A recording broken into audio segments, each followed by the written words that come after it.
Madam Chief Justice, I want to pick up, Aisha I know has questions on gender, but before that I want to pick up on this question of ex parte judgments, because I think you rightly cautioned against the handing out of them too frequently.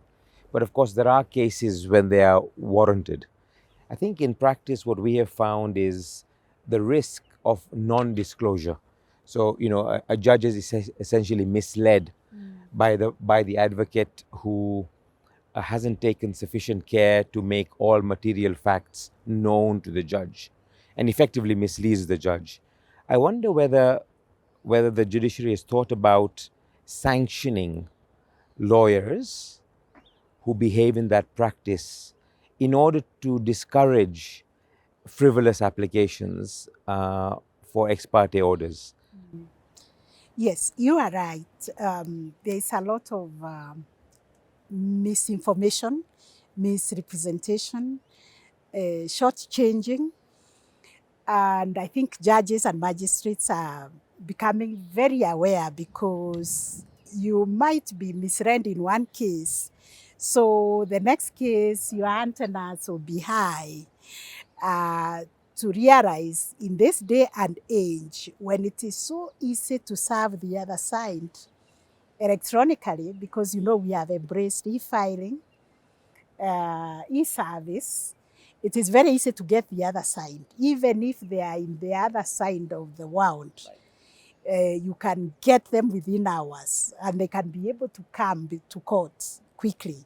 So what we are encouraging is that we realize out of maybe 1,000 cases, one of them may deserve an ex parte order to hold on to some action that may interfere with the substantive justice of the matter, or remove the substratum of the case from the seat of justice.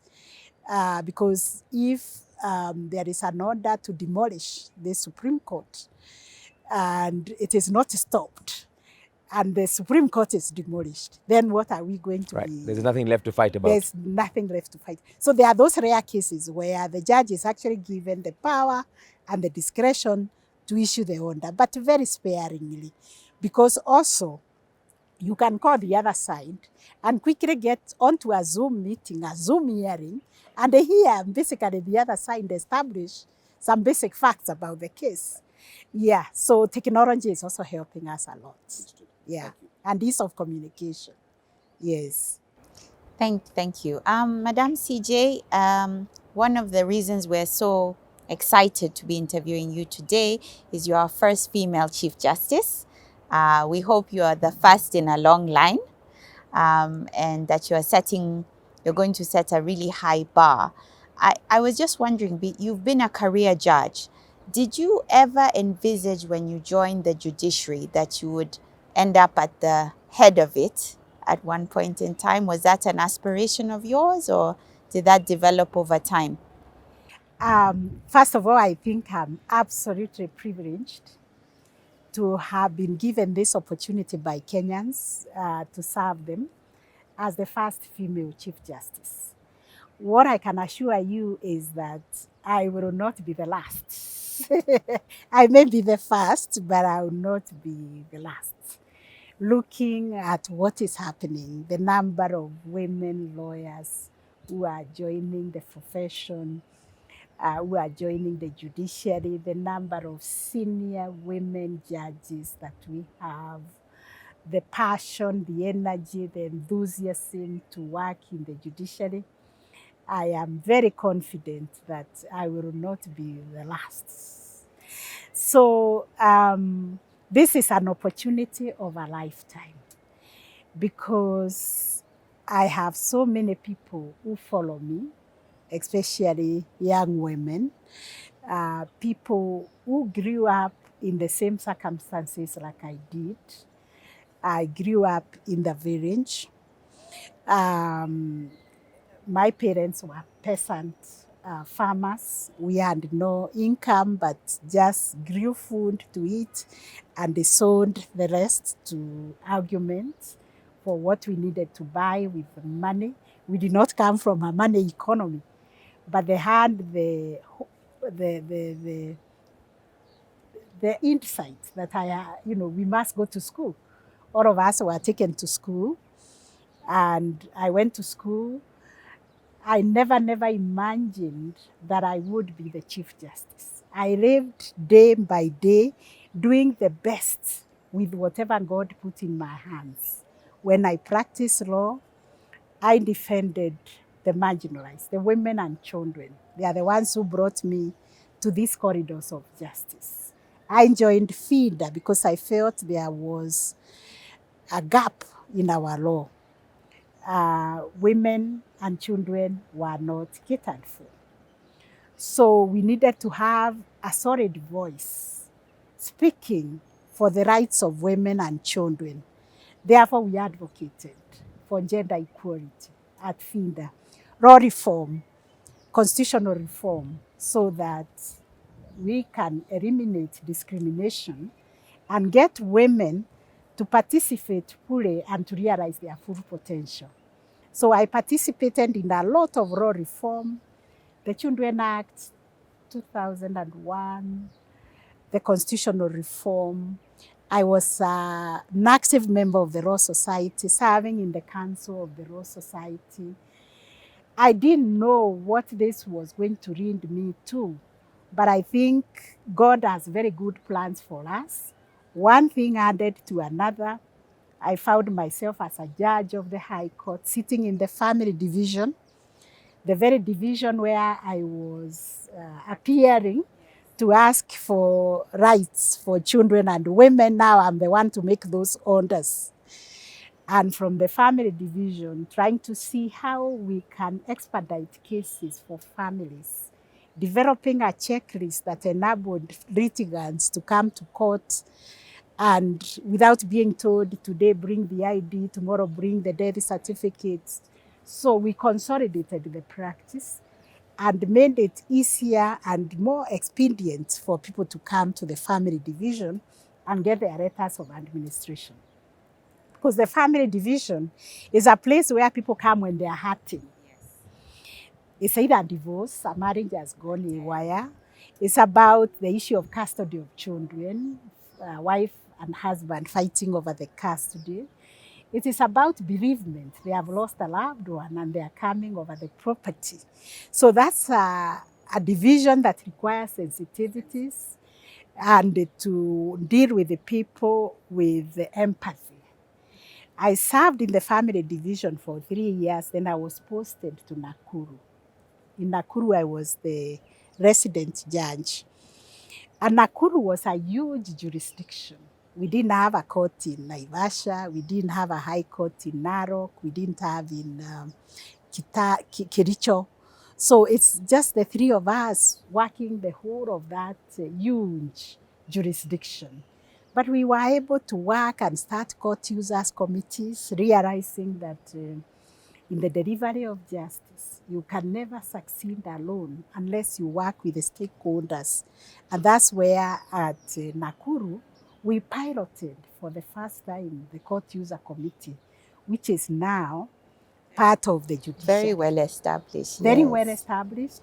And luckily now for the Constitution, that is a forum where we do public participation, because we need to hear from the people we serve. How are we serving them? We also need to come together as agencies that are in the service delivery of justice.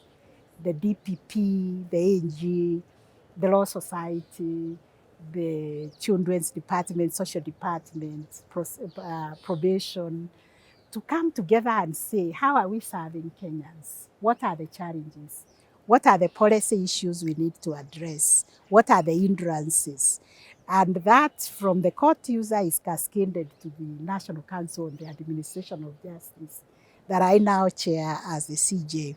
So what I'm trying to say, it is just those little things that I was doing, handing together, because from Nakuru I also went to Kitare, where I started mobile courts in that region as a single one-woman judge serving the whole of that area, the border of Uganda, the border of South Sudan and Ethiopia. witnesses were coming from the north, Rokichogio, Rokicha, all that area coming to Kitare. Then we decided, no, let's have a mobile court in Kakuma. And we go to them. And now, you know, the mobile courts are a system that we are now using to reduce the distances and serve people. So when I was interviewed for this position, I believe I was able to say, this is my All the breadth good work. of experience as a lawyer, practicing as a judge, working for 18 years, traversing from Marindi to Rokichogio, to Nyeri, to Mirimani, you know, Yes, the breadth of the country. yes. And I think they were That's- convinced that they can give me a chance. Yes. Yeah. And we So are that's how glad it they happened. did. We are glad they did. It's wonderful. Yesterday, in preparing for this interview, I yesterday was watching an interview in fact, the last interview by Ruth Bader Ginsburg. Yes. And she was asked when she would be satisfied, at what number she would be satisfied with women on the Supreme Court. And her answer was 9. Yes, because the men have been 9 Right. for a long time. Exactly. So until So the that women was her are answer. 9. Exactly. Oh gosh. So, Madam Chief Justice, I want to move, and we have just a few minutes left, to resource allocation. You already alluded, I think, this morning you were at the Parliamentary Committee explaining the needs of the judiciary. And we know that we're entering very difficult economic times, right? Where money is tight, the country's debt is spiraling, and so on and so forth. So I don't want to get into that debate because we might be there for another 1 hour talking about how to split the cake. What I would like to ask is about technology, right? And how you see technology as an enabler of efficiency and therefore of cost reduction or cost efficiency. What can we expect to see from the judiciary in the next 2 or 3 years in the arena of technology? We have to upskill the technology that we have. We are now having e-filing. Parties or advocates can file their pleadings without having to come to the registry. We are also having virtual hearings, especially in civil matters, in most of the courts. The other day, as you know, even the advocates practicing certificate is now being processed. It's come out online, yes. Before, you'd have to fill in the form, pay the money, then send your clerk here so many times before you get your practicing certificate. We've now gone online. We are also discussing an online platform where Kenyans can log in and register their complaints.